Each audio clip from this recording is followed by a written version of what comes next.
عمي خليني احكي. ايه عمي السلام عليكم. عليكم السلام. خسارة منتخب العراق من وراء عبد الكريم قاسم. ليه؟ ودمار العراق إيه؟ وسبب العراق غير عبد الكريم قاسم. اجيت وكتلت الملوكية وجبت لنا صدام حسين وجبت البكر.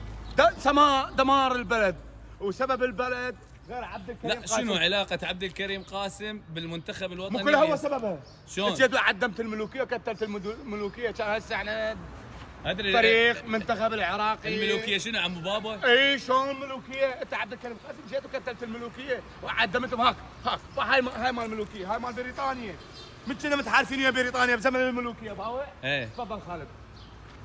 خالد السحبي تفضل. هاك يعني انت من يجيك عماير هسه؟ يعني انت ويا النظام البريطاني. اي نعم، ويا النظام البريطاني ويا النظام الملوكي.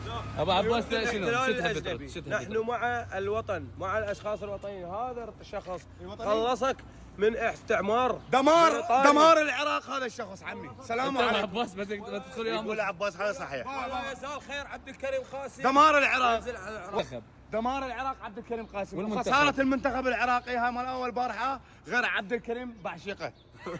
وشكرا.